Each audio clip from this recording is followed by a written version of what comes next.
principalement les fleurs et j'habitais à côté de chez ma grand-mère paternelle qui jardinait. Et ma grand-mère, c'était, tu vois, ça partait dans tous les sens. Et c'était une richesse, tu vois, le printemps, là, avec tout ce qui sortait de la terre, c'est ça, mon premier émerveillement, on va dire. C'était les fleurs, ou bien parfois les fruits, enfin, tu vois, les choses colorées, en fait. Et aussi, tu vois, je pense une tarte aux fraises.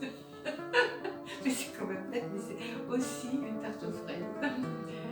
Alors là, je devais être très petite parce qu'on m'en a parlé beaucoup de ma gourmandise et du fait que j'avais trempé mon doigt dans cette tarte aux fraises avant qu'on la mange. Mais je la trouvais tellement belle. Voilà.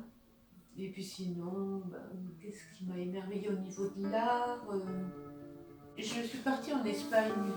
Le premier musée où j'ai été très émue, c'est au Prado à Madrid. Et j'avais 15 ans, quelque chose comme ça. Et j'ai encore un grand souvenir, je sais plus si c'est Velázquez, je crois, qui avait peint plusieurs tableaux des saisons, dont les vendanges. Et moi, je suis fille de vigneron.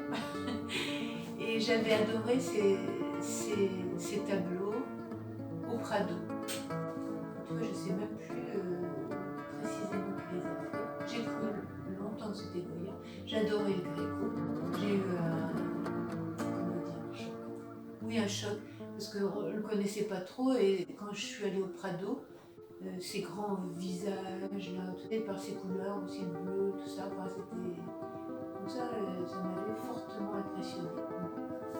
Et en revenant, ma tante m'avait fait faire une exposition de Gréco. J'étais très contente.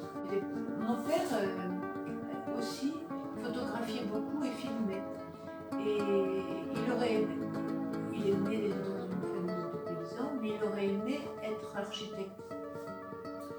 Donc je pense qu'il nous a sensibilisés à ça aussi.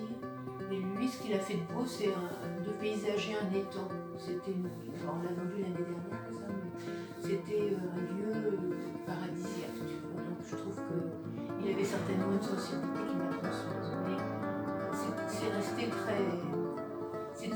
Mais c'est très construire dans la nature. Enfin, tu vois, c'est surtout le peindre que j'aime. Et je me suis mise à cet atelier, puis après je me suis dit, écoute, je ne vois pas pourquoi je ne trouverais pas le temps après le travail. Donc j'y allais à 19h après le travail.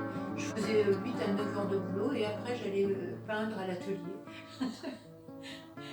Avec le temps, moi j'ai envie de faire autre chose. Tu vois là, ce projet d'ouverture d'atelier d'artiste, ça m'intéresse de le faire pour moi et pour la ville, tu vois. Donc ça me va, d'avoir des projets, j'aime bien.